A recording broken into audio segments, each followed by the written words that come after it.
এই যে কয়েকদিন আগে ফেসবুকে দিছিল বুঝছেন, ওই যে আনিসুল হক নেবে আইনমন্ত্রী, আর একটা হচ্ছে সালমান এফরমান হচ্ছে বেক্সিমকোর কোম্পানি, এরা দুইজন মারামারি লাগছে ওই জেলখানার মধ্যে।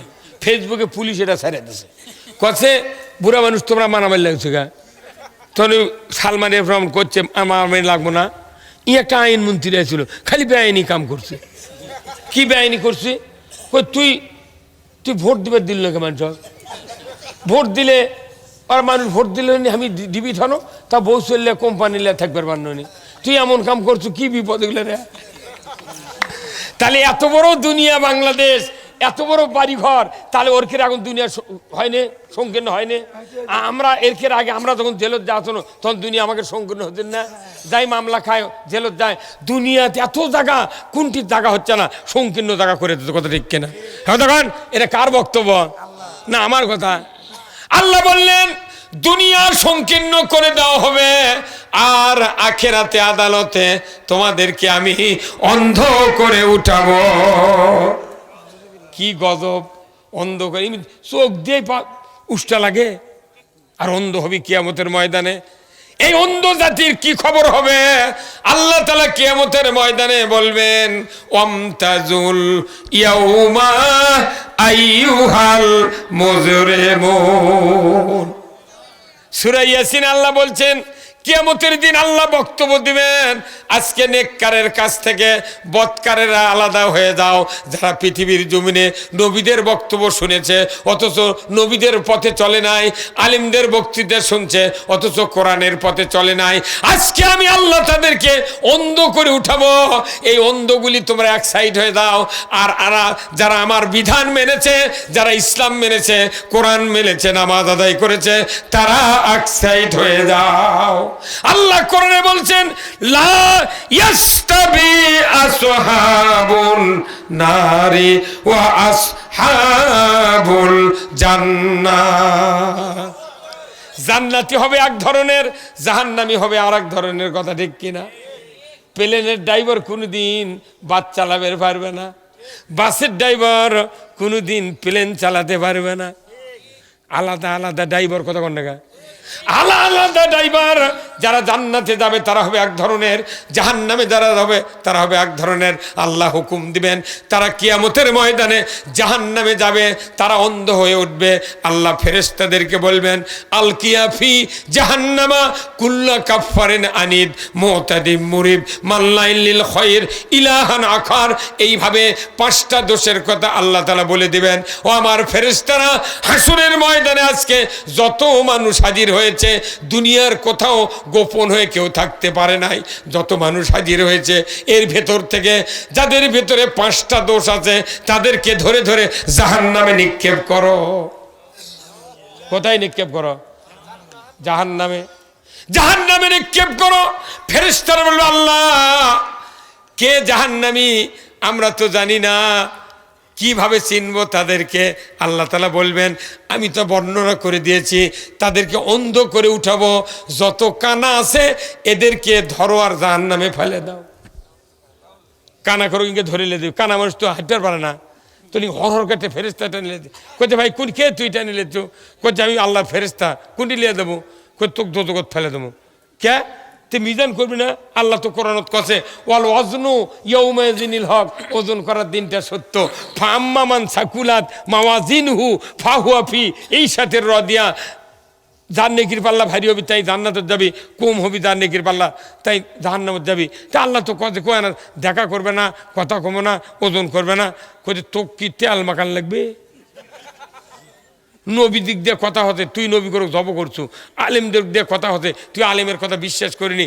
আজ কোনো কথা হবে না, ধরবি আর ফেলে দিবি। আজ কোটি কোটি মানুষ থাকবে হাসরের ময়দানে, তারই মধ্যে 3টা দোষ যারকে থাকবি, এর করে খালি ধরবি আর ফেলে দিবি, কোনো কথা হবে না, মিজান হবে না, হিসাব হবে না, জিজ্ঞাসা হবে না। ধরো ফেলে দাও, ধরো ফেলে দাও। তাও ফেরেশতা কি মাথারই চুল ধরবি আর 2 পাও ধরবি, কালা চলবে দোল দেয় না ভাই। উনকে ধরে গেলে একটা ঝাঁকি মারি ফেরেশতার ঝাঁকি, এ আমাকে না আধাটা মানুষের কাম যে একটা লাড্ডু আর সোমবার একটা ছোট্ট দইয়ের খুঁটি খানো।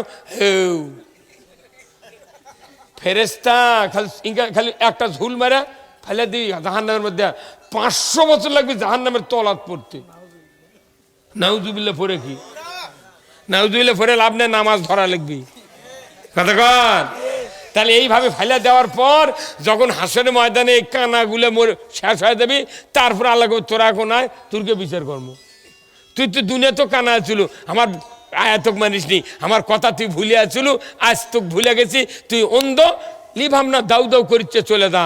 আল্লাহ কোরআনে বলছেন ওয়ালাকাদ জারানা লিজাহান্নামা কাসীরাম মিনাল জিন্নি ওয়াল ইনস লাহুম কুলুবুন লা ইয়াফকাহুনা বিহা ওয়ালা হুম আয়ুনুন লা ইবসিরুনা বিহা ওয়ালা হুম আযানুন লা ইয়াসমাউনা বিহা উলাইকা কাল আনআম বাল হুম আদাল উলাইকা হুমুল গাফিলুন। আমার আল্লাহ বলেছেন, ও পৃথিবীর মানুষ, আমি জিনার মানুষকে বলে দিলাম অর্ধেকের বেশির জন্য আমি জাহান্নাম পয়দা করেছি।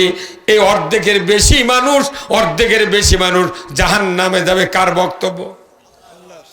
সেই দিন তো বেশি মানুষ নামাজ পড়ে না। এরা কইতে আল্লাহ কথা আমি পড়ে কি করবো? কে ভাই কতক্ষণ না? খবরদার যুবক ভাই যারা আছেন, আগামীকাল থেকে 5 ওয়াক্ত নামাজ পড়া লাগবে ভাই। কে রাজি আছেন হাত তোলেন তো? কে রাজি আছেন হাত তোলেন ভাই।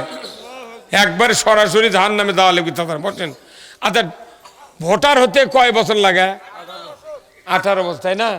আচ্ছা 12 তারিখে ধরেন ভোট, আগামী 12 তারিখে ফেব্রুয়ারি, কিন্তু 16 তারিখে আর 18 বছর পুরিচ্ছে। তাহলে এই 4 দিন আগে আর ভোটার তালিকার নাম দিবি অফিসার? ও কবি তুই ফাইজলামো করিস না, এই 4 দিন না গেলে তোর নাম ভোটার তালিকাতে উঠবে না। তুই কইতে ভোট যে হয়ে গেল, ভোট হলে কি তোর বয়সই হয়নি? তুই 4 দিন অপেক্ষা কর, ভোট পার হয়ে যাক, আগামী 5 বছর পর বাঁচা থাকলে তুই ভোট দিস। তুই 5 বছর সহ্য করে পারিস? আর তুই জানিস আল্লাহ কোরআনত কছে যে তোমাকে নামাজ কায়েম করতে হবে। আকিমুস সালাত ও আতুজ জাকাত ও আর কাউমার রকিন, নামাজ কায়েম করো, জাকাত আদায় করো, রুকুকারীদের সাথে রুকু করো। 7 বছর হুকুম, 10 বছর লাস্ট ডেট, আর কাজা করা যাবে না।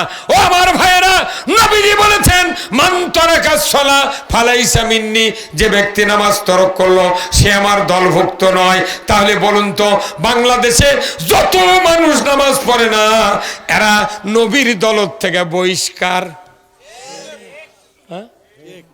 কত রাজনৈতিক নেতা আছে, প্রায় উপজেলাতে আমি দেখছি বড় বড় দলের নেতা 2-1 বহিষ্কার হয় আসি। কথা কথা রে। আচ্ছা যে নেতা বহিষ্কার করতে উনি কোনো ভালো নেতা, উনি যদি স্বতন্ত্র দাঁড়ায় উনি পাশ করে দেবি।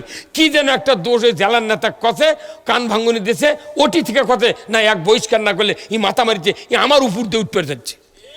কথা কোনে কেনা? এখন এই বহিষ্কার নেতা থানাত গেছে, মির্জাপুরের একটা মানুষ মামলা পড়ছে, ও কি ধরে লেগেছে থানাত। এর মধ্যে বগুড়ার জেলার নেতা শুনবে কথা, স্যার ওসি কথা, স্যার উনি কোনো আমাকে বহিষ্কার নেতা, ওর কোনো তদবির দান শোনেন না। কথা কয় কথা বুঝা কইতে হুজুরিলে জানলো কেন করে রে ভাই না? বহিষ্কার নেতার কোনো দাম নাই। আর আল্লাহ নবী বলছেন যে ব্যক্তি নামাজ তরক করলো সে আমার দলের থেকে বহিষ্কার। বহিষ্কার মানে কি? তাই নবীর উম্মত লয়, অথচ 4 লাখ টাকার কুরবানি দিচ্ছে, তোর টাকা খরচ করে লাভটা কি? আল্লাহ বলছেন কোরআনে, কুল ইন্না সলাতি ও নুসুকি ও মাহিয়াইয়া ও মামাতি লিল্লাহি রাব্বিল আলামিন আল্লাহু আকবার। বান্দা বলো আমার নামাজ, আমার কুরবানি, আমার বাঁচা, আমার মরা রবের জন্য। সুবহানাল্লাহ। নামাজটাই তুই আল্লাহর জন্য করিসনি, তোর 4 লাখ টাকার কুরবানির কি দাম? মানে এগুলো তো অরিজিনাল কথা। এই কথাগুলো না করলে আমার বক্তৃতা করে বাড়ির যাব, আগুনের কেসি দিয়ে জিবে ক্যাশ ক্যাশ করে কাটবি। যে তুই সিবিটের বক্তৃতা দিয়েছ, ওরকে হচ্ছিল ক্যান্সার, তুই কেমোথেরাপি না দিয়ে সিবিট দিয়েছ গে, 1 সেকেন্ডের মধ্যে ভালো হয়ে যাবি, সেই ব্যবস্থা কোরআনে আছে। দুনিয়ার কোন ইমানদার জাহান্নামে যাওয়ার জন্য আল্লাহ পয়দা করেন নাই। জোরে করে আল্লাহু আকবার। আপনি আল্লাহর গোলামি হয়ে যাবেন, মেনে নেবেন, ইবাদত করবেন, ইবাদতের ভিতর প্রবেশ করবেন, আল্লাহ আপনাকে এত সহজ করে দিয়েছেন, ফাদখুলি ফি ইবাদি ওয়াদখুলি জান্নাতি, ইবাদতের মধ্যে ঢুকবেন, আল্লাহ জান্নাতে ঢুকে দেবে। এই ইবাদতটা কি? শতকরা 98% ইবাদত সরকারের হাতত, আর 2% ইবাদত মানুষের হাতত। অজু করা এটা আপনার দায়িত্ব, অজু কোন সরকার করে দেবে না, অজুর দায়িত্ব আপনার। কতক্ষণ? অজুর দায়িত্ব কার? সরকারের। সরকার না, আপনার দায়িত্ব। আমাদের দায়িত্ব সরকারের, অজুর দায়িত্ব আপনার, 1 নাম্বার। 2 নাম্বার হলো কুরবানি কেনার দায়িত্ব আপনার। টাকা যদি থাকে আপনার দায়িত্ব হজ করবেন, এটা ব্যক্তিগত সিদ্ধান্ত, কথা ঠিক কিনা? ইনকে টুটা ফাটা 2-3টা কাজ হচ্ছে বান্দার জন্য, আর মোটটা কাজ হলো সরকারের জন্য। সরকারি ইবাদত নাই, আমরা মিছে জুম্মার যে আল্লাহু আকবার, জিবরাইল নামাজ পড়াচ্ছে আলহামদুলিল্লাহ। আমার ভাইরা, আল্লাহ রাব্বুল আলামিন কোরআনুল কারিমে বলছেন, বান্দা ওই যে আয়াতটা আমি তোমাদেরকে জানিয়ে দিলাম, ওমান আরাদা আন যিকরি ফাইন্না লাহু মাইশাতান দনকা ওয়া নাহশুরুহু ইয়াউমাল কিয়ামাতি আমা। দুঃখ ভারাক্রান্ত অবস্থায় সাহাবীরা বললেন, হুজুর তাহলে কোরআন শোনার পর যদি ওই পথে না চলে আমরা দুনিয়াতে সংকীর্ণ জায়গার ভেতর পড়ে যাব আর আখেরাতে অন্ধ হয়ে উঠব। আল্লাহর নবীকে সাহাবারা বললেন, হুজুর ঈমান এনেছি আজকে, আর কোনোদিন আল্লাহর বিপক্ষে চলিব না। কিন্তু আমরা ঈমান আনার পরও দৈনিক খালি ওয়াদা বলটাই, ওয়াদ যখন শুনি তখন মনে করে কাল থেকে নামাজ ছাড়বো না, ফজরের থেকে আযান নিয়ত করে। কি লাভ? কি লাভ? এই আয়াত পড়ে আর শুনে, একবার পড়েছেন একবার শুনেছেন উমর ফারুক রাদিয়াল্লাহু তাআলা আনহু, উনি রসুলের কাল্লা কাটতে যায় এই কোরআনের আয়াত একবার শুনছেন একবার পড়ছেন, সাথে সাথে রসুলের দরবারে গিয়া কালিমা পড়ে মুসলমান হয়ে গেছে। আর আমরা বাংলাদেশের মানুষ 1 বছরে কমপক্ষে 30টা সভা শুনে, 1 বছরের মধ্যে মোট ভুলে যায়, আবার যে কার সেই। সভা শোনাত পটু, কিন্তু নামাজত পটু নাই, আল্লাহর পক্ষে থাকার পটু নাই। কিয়ামতের দিন বিচার শুরু হবে, প্রথম সিমটম হবে আল্লাহকে বেছে নেবে, কে আমার পক্ষে কে আমার বিপক্ষে। পক্ষে বিপক্ষে মানিয়ে নিয়ে তারপরে বিচার শুরু হবে। এখন আপনি দুনিয়াতে যদি পক্ষে থাকেন, আল্লাহর পক্ষে, রসুলের পক্ষে, কোরআনের পক্ষে, ইসলামের পক্ষে, তাহলে আপনি একদিকে থান, আর যদি বিপক্ষে থাকেন আপনি আর একদিকে থান। কথা ঠিক কিনা? আল্লাহর ডানে যারা থাকবে তারা জান্নাতি, বামে যারা থাকবে তারা জাহান্নামী। আল্লাহ কোরআনত বলছেন আসহাবুল শিমাল আসহাবুল ইয়ামিন, ডানপন্থী আর বাংলাদেশে কোনো দল আছে ডানপন্থী? কথা কন না? ডানের লোক যাবে জান্নাতে, বামের লোক জাহান্নামে। এটা আল্লাহ কোরআনত সূরা ওয়াকিয়াত বলছেন। কথা ঠিক কিনা? আবার কোরআনত আছে লা ইয়াস্তাবি আসহাবুন নার ও আসহাবুল জান্নাহ, জান্নাতি এক ধরনের, জাহান্নামী এক ধরনের। কত ফিক্সেশন! ডাক্তারের কাছে ডায়াবেটিস আলা লোক 22 পয়েন্ট বেড়ে গেছে, পরীক্ষা নিরীক্ষা ওষুধ দিয়েছে, ডাক্তার কষে প্রতিদিন শীত হোক গরম হোক বর্ষা হোক বাদল হোক আপনাকে 3 কিলো হাঁটিতেই হইবে। আর যতই বন্ধু বান্ধব দাওয়াত দিক, শ্বশুর দাওয়াত দিক, স্ত্রী মুখে তুলে দিক, খবরদার মিষ্টি খাইতে পারিবেন না। কে কয়াতেছে?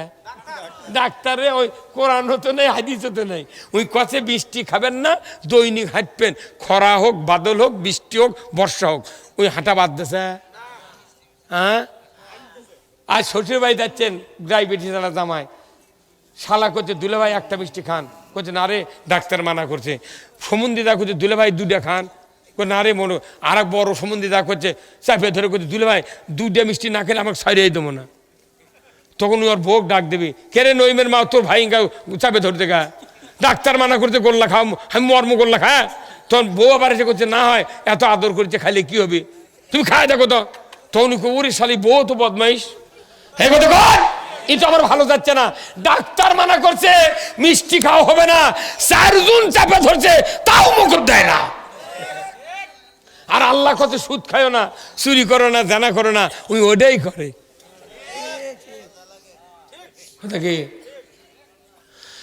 আমার ভাইয়েরা, হযরত উমর ফারুক রাদিয়াল্লাহু তাআলা আনহু দুর্বৃত্ত যুবক অসৎ চরিত্রের একজন লোক ২৬ বছর পর্যন্ত নবীর বিরুদ্ধে ছিল, কোরআনের বিরুদ্ধে ছিল, ইসলামের বিরুদ্ধে ছিল।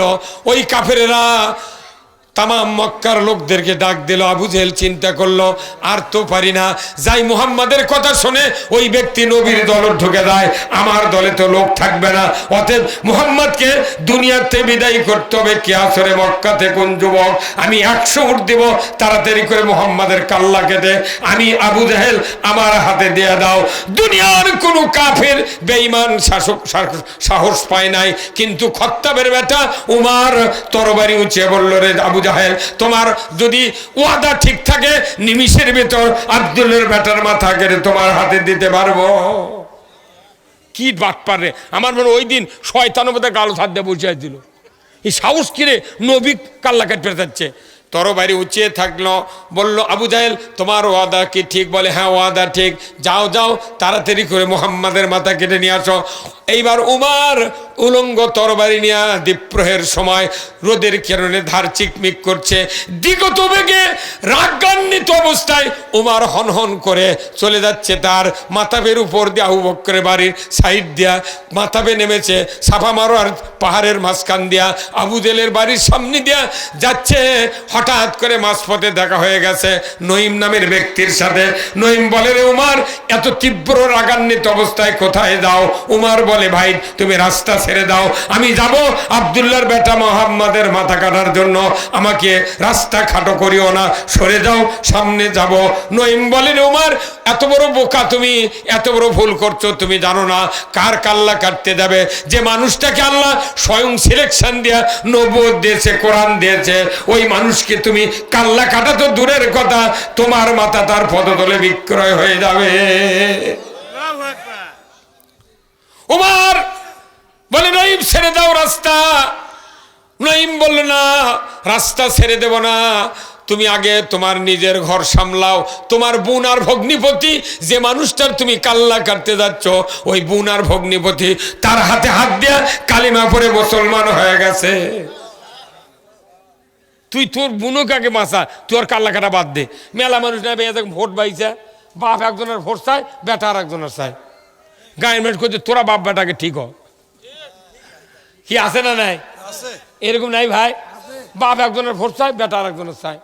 গায়ের মেট খেপে গেছে, এ তোরা সত্তরে, তোরা আগে মিটিং করে তোরা দুই বাপ বেটা এক হ। তুই উমার করছে, তুই ফাজলামো করে যাচ্ছ, কাল্লা কাটবে আর তোর বুনক বাঁচা, ভগ্নিপতিক বাঁচা। এই কথা তখন কত উমারের তেলে বাতি জ্বলে গেছে, কথা তো তাই। আমি যাক মার বেড়ে যাচ্ছি, তারই ইমান আনে, তাহলে ওর কোক পাইছে ঠেল আপকি। উই তোর বাইপাস রাস্তা দিয়ে চলে গেছে বোনের বাড়ি। বোনের বাড়ির নিকট যাওয়ার সাথে সাথেই ওয়ালের ধারে বসে দাঁড়াতে ভেতর থেকে আওয়াজ আসতেছে।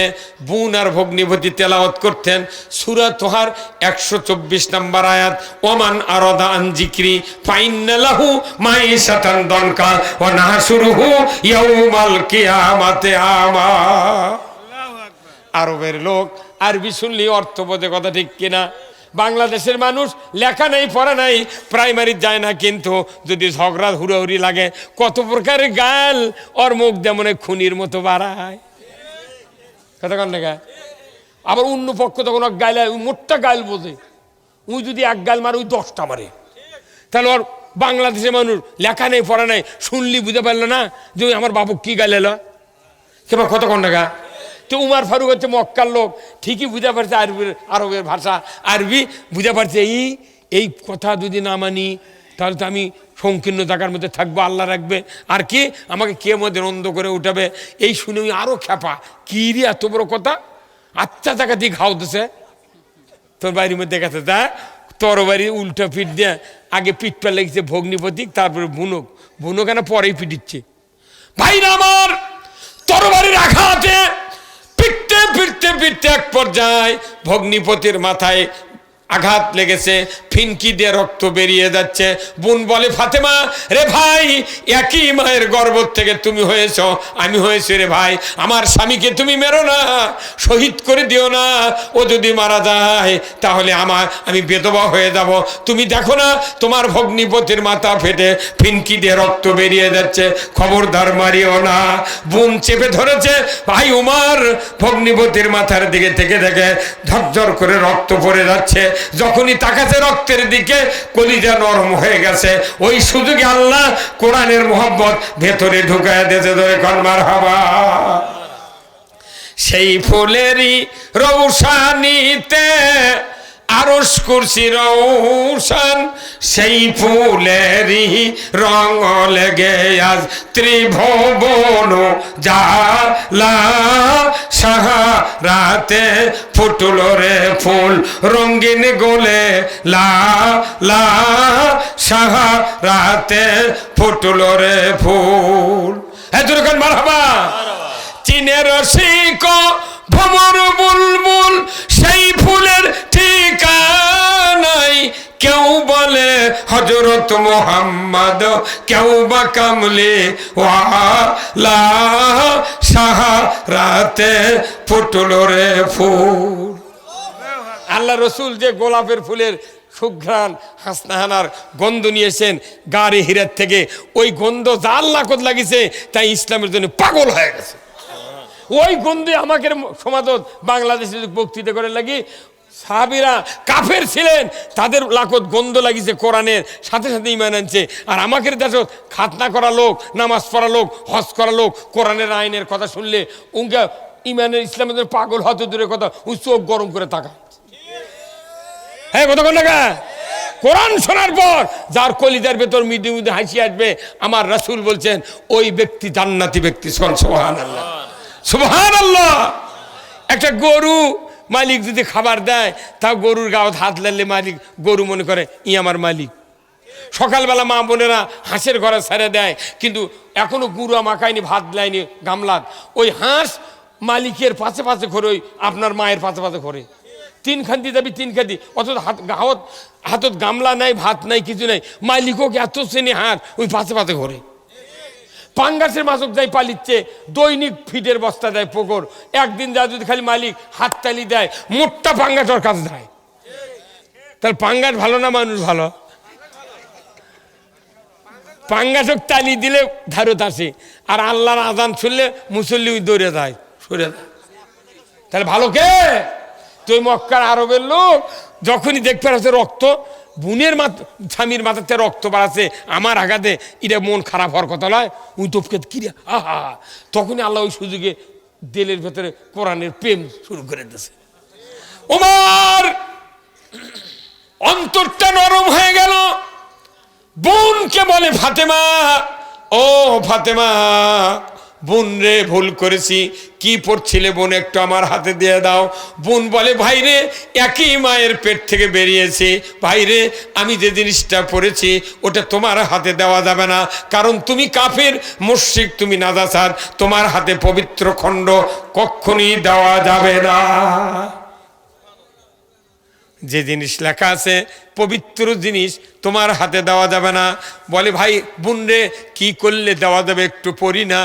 বোন বলল, তুমি চলে যাও হাম্মামখানায়, গোসলখানায় গোসল করো, পবিত্র হও, তারপরে খণ্ডটি দেওয়া হবে। গোসল করানো হলো। উমার ফারুক এসে ওই বোনের হাত থেকে খণ্ডটি নিয়ে আরবের লোক পড়তে লাগলেন, ওমান আরাদা আন জিকরি ফাইন্না লাহু মাইশাতান দনকা ওয়া নাহশুরুহু ইয়াউমাল কিয়ামাতি আমা। উমার বুঝতে পারল এই কোরআন শোনার পর বিপরীত মুখী যারা চলবে তাদেরও দুনিয়া সংকীর্ণ করে দেবেন আল্লাহ। আর কিয়ামতের দিন অন্ধ হয়ে উঠতে হবে। আমার এই শক্তি, আমার এই দাপট থেকে কি লাভ হবে? আমি যখন মরে যাব কিয়ামতে উঠবো, অন্ধ হয়ে উঠবো, আর এই জীবনের কোনো লাভ হবে না। অতএব বোনরে আর দেরি করো না, দেরি করো না দুলা ভাই, তাড়াতাড়ি করে আমাকে নিয়ে চলো বিশ্ব নবীর দরবারে। ধরে খন মারহাবা। বোন ভগ্নিপতি রেডি হয়ে গেল, ভাইরে চলো চলো চলো যাই। চতুর্দিকে ঢান্ডারা দেওয়া হচ্ছে, উমার রসুলের কাল্লা কাটবে এমন বাতাস বচ্ছে, কিন্তু আমার ভাইয়েরা উমার ফারুক যাচ্ছে সামনে, পিছনে পিছনে বোন আর ভগ্নিপতি। দূর থেকে সাফা মাহরা পাহাড়ের চিপা দিয়ে যখন আবু জেহেলের বাড়ির সামনে পর্যন্ত গিয়েছে, এমন সময় রসুলের চতুর্দিকে বসে থাকা সমস্ত সাহাবীরা দেখতে পেয়েছে উমার তরবারি নিয়ে হন হন করে রসুলের দরবার দিকে চলে যাচ্ছেন। জোরে কন্যা মারহাবা। সাহাবারা বলেন, হুজুর ওই তো উমার আসছে, আজকে আমাদের নিস্তার নাই, তবে আমরা আপনার চতুর্দিকে দাঁড়িয়ে যাব, এক ফোঁটা রক্ত বক্ষে থাকা পর্যন্ত উমারকে আপনার পর্যন্ত পৌঁছতে দেওয়া হবে না। কি শক্তি ইমানি! আল্লাহর নবী বললেন, একটু শান্ত হও, ধৈর্য ধরো। না না না হুজুর, ধৈর্য ধরবো না, উমারের হাতে তরবারি হয়তো আপনাকে দুনিয়ার থেকে বিদায় করে দেবে, আমাদের আর নিস্তার নাই। কারণ মক্কাতে তখন ছেলে ফেলে দিলা, রাত্রে ভাত খাওয়ার পর দুধ খাওয়ার পর ঘুম আসে না, তখন মায়েরা বলতো উমার আসতেছে ঘুমায়। মানে এত এত ত্রাস। উমারের কথা বলে মরছে, এবারে চুপ হয়ে গেছে। তাহলে তাই কমতা মরদ কথা কন না, সেই মানুষ তরবারি নিয়ে আসছে। এরপর আসতেছে, এমন সময় সাহাবারা রসুলের চতুর্দিকে দাঁড়িয়ে গেলেন। হট্টগোল পড়ে গেল, হাই সর্বনাশ, আজকে কি হয় কি হয়। আল্লাহ রসুল একবার উমারের দিক তাকালেন, আর একবার আকাশের দিক তাকালেন। আল্লাহ বুঝতে পারলেন আমার হাবিব আমার কাছ থেকে খবর চায়। যাও রে জিব্রাইল যাও, এই মাত্র তোমাকে বলে দিচ্ছে, যাও রে যাও, গত রাত্রিতে আমার হাবিব আবু জাহেল আর উমারের জন্য দোয়া করেছিল। আমি রসুলের মুখে শুনেছি, উনি বলেছেন আবু জাহেল কিংবা উমারকে আমার দলে দিয়ে দাও, দুইজনের একজনক দিয়ে দাও। তাছাড়া মক্কাতে আমি একটা বড় অসহায়, আমি বোধহয় দাওয়াত দিতে পারবো না। গত রাত্রির দোয়া আমি আবু জাহেলের পক্ষে কবুল করি নাই, উমারের পক্ষে দোয়া কবুল করেছি। যাও রসুলের কানে কানে বলে দিয়ে আসো। আর রসুল যেন ওই উমারকে সামনে আসা পর্যন্ত সাহাবাদেরকে রাস্তা করে দিতে বলে, যাও এই কথাটা বলো, তাড়াতাড়ি করে বলো। সাহাবারা উত্তেজিত হয়েছে, নবী পেরেশানি বোধ করছেন, যাও তাড়াতাড়ি যাও। তখনকার মোবাইল ছিল জিব্রাইল, এখনকার জিব্রাইল হলো মোবাইল। ওটি বাপের সাক্ষীতে ফোন করেছে, হ্যালো, আচ্ছা নিউ মার্কেট, আচ্ছা ঠিক আছে, কয়টা? 3টে। আচ্ছা, বাপে কোথায় আবার কার সাথে কথাগুলো? কোথায় স্যারের সাথে কথা, কোনো ওই স্যারের সাথে কথা, ওই ম্যাডামের সাথে কথা। আবার এখনকার অশিক্ষিত যদি বাপ হয় আর ব্যথা যদি শিক্ষিত হয়, রাজশাহী ভার্সিটিতে পড়ছে, বাপক করছে আব্বা 4 মাসের বেতন বাকি পড়ছে। তাহলে কোন কোন মাস? জানুয়ারি ফেব্রুয়ারি, ফেব্রুয়ারি জানুয়ারি। কয় মাসের বেতন হলা? জানুয়ারি ফেব্রুয়ারি, ফেব্রুয়ারি জানুয়ারি, 2 মাস হোক 4 বার, কত 4 মাস হয়ে গেল। ওই মূর্খ বাপ 4 মাসের বেতন দিছে, 2 মাসের কলেজের দিছে বেতন, আর 2 মাসের টাকা মোবাইলে তুলে ওই ম্যাডাম আপা, ম্যাডাম আপা, এই কথা কোন টাকা না, এগুলো সব রেকর্ড হচ্ছে। না কি যুগ চলে গেল রে। এমনও যুবক আছে ভাই, মোবাইল ঠেলতে ঠেলতে টিপতে টিপতে আঙ্গুল ক্ষয় যায়, দেখে আঙ্গুলত মুজা লাগাছে। কথা কয় না কেরা।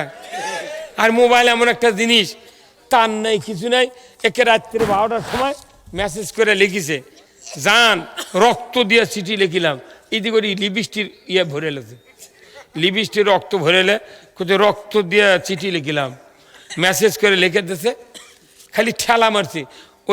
ওই যুবকের ঘরের জানলা বন্ধ, দরজা বন্ধ, বাড়ির গেট বন্ধ, এটিতে কুমিন্দা পার হয়, ওই গাড়ি ধোয়া গেল, মাথায় চলে না আমার। ওটি আবার ম্যাডামের কাছে ক্রিং করে উঠছে, উনি তো ঘুমায়নি, উনি জানের জন্য চাইকে আছে, তখন জানের জন্য সালাম টালাম লিখে উনি আবার লিখে ঠেলা দিয়েছে, ওরও বাড়ির জানলা দরজা গেট বন্ধ, চলে যাচ্ছে মির্জাপুর। আর বাপ করছে ফজরের সময় দুম্মা করছে, আমার বেটা ঘুম পাড়িচ্ছে, বা তোর বেটা ঘুম পাড়ার মরদ। এই যে শীত আসছে এখন, ল্যাপের মধ্যে মোবাইল কাজ করতে ফাটাচ্ছে। গরম আলে না অসুবিধে, ডুক্কি মারের পান্না, ল্যাপের মধ্যে সেই রকম হচ্ছে। আল্লাহর অলি আর অলিমা রাত 12টার পর ফ্রি টক টাইম খাওয়াচ্ছে। কতক্ষণ মায়না, অনুরোধ করছি, চরিত্র হতে হবে রসুলের 25 বছরের মতো। কতক্ষণ দেখা রসুলের 25 বছর চরিত্র, আমি সেদিক যদি যাই, সর্বশেষে এই কথাটা যুবক ভাইদের জন্য বলবো, মা বোনদের জন্য বলবো, স্বামী হতে গেলে কি কি যোগ্যতা দরকার আর উৎকৃষ্ট স্ত্রী বানাতে কি কি যোগ্যতার দরকার। আপনি বেঁচে থাকতে স্ত্রীকে জান্নাতি বানাতে হবে, আপনি বেঁচে থাকতে আল্লাহর জান্নাতি হতে হবে, কথা ঠিক কিনা? মরার পর জান্নাতি হওয়া যাবে না, কথা কন না? কেউ মরে গেলে চাকরি পায়? চাকরি কখন পাওয়া লাগবে? তে আপনি বেঁচে থাকলে জান্নাতি হওয়া লাগবে, মরার পর কোনো সুযোগ না আছে? এই কইতে মরে যাবো, ওই বেটা জানাজা করি, অত সদালায় জিব্রাইলও জানাজা করলে জান্নাত পাবে না যদি মরার আগে জান্নাত কেনা না যায়। আমার ভাইয়েরা, উমর ফারুক হন হন করে যাচ্ছে, জিব্রাইল 1 সেকেন্ডের ভেতরে নবীজির কানে গিয়ে বললেন, হুজুর গত রাত্রিতে দোয়া করেছিলেন, ওই দোয়া উমারের পক্ষে কবুল হয়ে গেছে। এসেছিল কাল্লা কাটার জন্য, মাঝপথে তার ভগ্নিপতির বাড়িতে কোরআনের একটা আয়াত একবার শুনেছে, একবার পড়েছে, সাথে সাথে আল্লাহ তার অন্তরে হাদায়েতের নূর জ্বালিয়ে দিয়েছে। ওই যে তরবারি নিয়ে আসতেছে, কাল্লা কাটার জন্য নয়, ওই তরবারি আর তার শক্তি আর দাপট আপনার পদতলে ওই উমার বিক্রয় করে দিবে। রাস্তা করে দেন, সাহাবাদেরকে সরে দেবার কোন সোজা যাতে উমার আপনার কাছে আসে, কোন সুবহানাল্লাহ।